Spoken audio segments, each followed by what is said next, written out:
Les dégâts après la tempête. Toute l'année, mais surtout l'hiver, des animaux marins sont retrouvés échoués sur la plage du Croisic, en Loire-Atlantique. Nous verrons dans cette édition ce qu'ils deviennent lorsqu'ils sont blessés.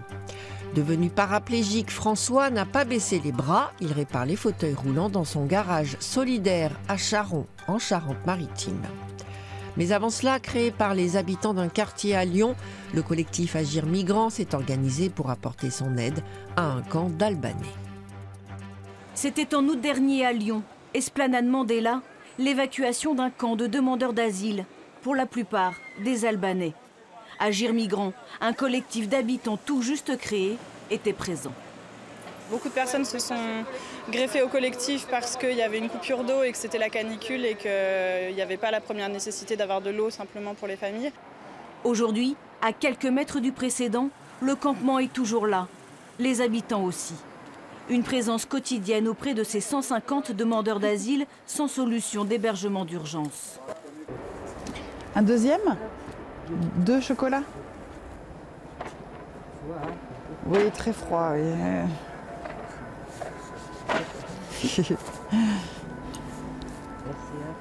De rien. De la chaleur, un besoin parmi tant d'autres, pallié grâce à la coordination aujourd'hui de tout un quartier. Mais je pense qu'on peut cibler surtout avec couverture, manteau, vêtements chauds, chaussures.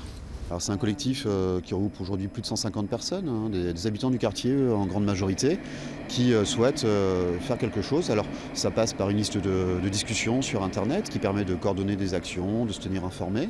Et puis c'est aussi beaucoup sur le terrain. You aussi épileptique, papa? Non. Ben ils ont mis. Il a des médicaments Doliprane? Bon, je suis un petit peu la scolarisation, la santé et tous les problèmes liés à ce type de campement. Ces Albanais sont sous le coup d'une nouvelle expulsion, la 6e en un peu plus d'un an d'errance à Lyon, de parc en parc.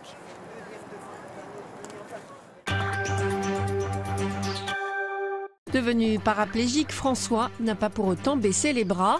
Installé à Charon, en Charente-Maritime, il a lancé son propre garage solidaire. Son créneau, c'est de réparer les fauteuils roulants et les vélos livrés directement aux clients. Dans son garage, François répare les fauteuils roulants. En fait, il a créé son propre métier en mettant son expérience au service des autres. Je pense qu'il faut s'occuper vraiment des gens.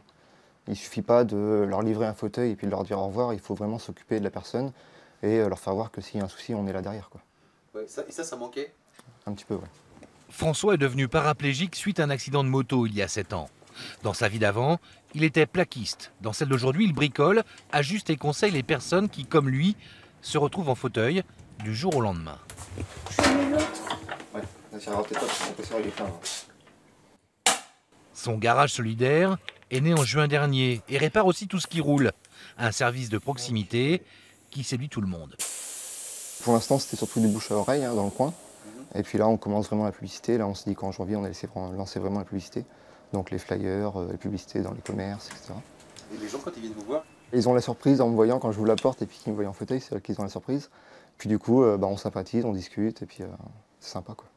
Installé à Charon, François et sa petite famille se donnent 2 ans pour développer l'histoire et réussir leur pari. Quand on est valide, on ne se rend pas compte de de tous les obstacles qu'on peut avoir, que ce soit en promenade ou pour l'achat de fauteuil. Donc après, du coup, c'est vrai qu'on a beaucoup réfléchi là-dessus et ça a été quand même une évidence parce que bon. Dans son camion, François livre aussi ses clients à domicile. Ce jour-là, c'était un vélo retapé, propre, comme un sous neuf, à un prix défiant toute concurrence.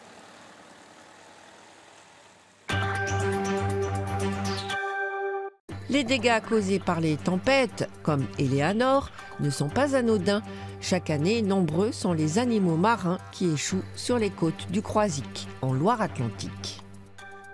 L'animal sans vie a été découvert à marée basse, sur la plage des Sables Menus, le long de la côte sauvage. Alertés par des promeneurs, les services techniques de la ville du Croisic sont rodés au ramassage d'animaux échoués.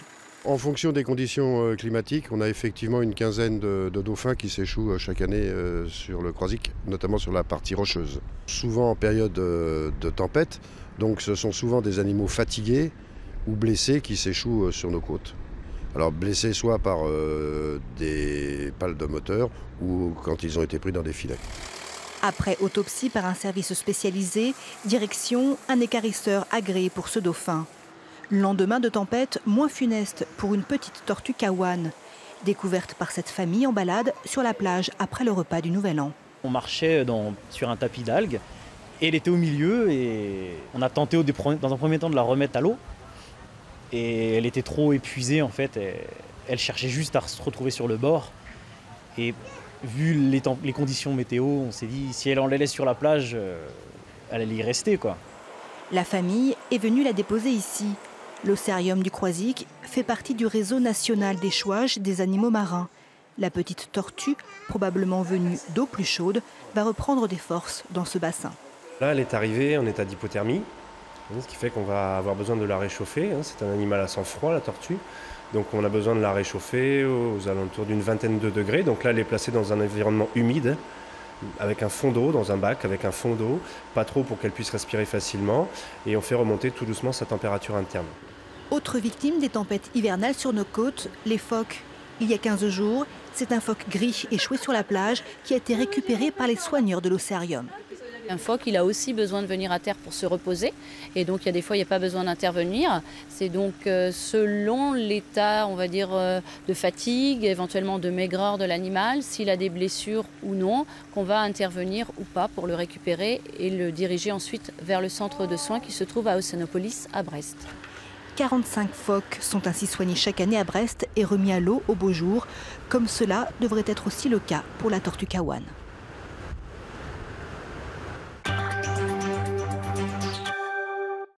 Refermons cette édition au Muséum d'histoire naturelle de La Rochelle avec cette exposition consacrée au dessinateur naturaliste Jean-Jacques Audubon. C'est lui qui a révolutionné le dessin des oiseaux, sa grande passion. Oublié en France, il est encore très connu aux États-Unis. C'est là qu'il fait le fond le plus intéressant du muséum, les oiseaux suspendus et morts. C'est un fond totalement inédit. Et puis, il s'entraîne de plus en plus et il finit par arriver jusqu'à son grand œuvre, Birds of America. Et il met en scène réellement les oiseaux. C'est la grande nouveauté de ces planches. L'exposition reconnue d'intérêt national est à découvrir jusqu'au 25 mars prochain.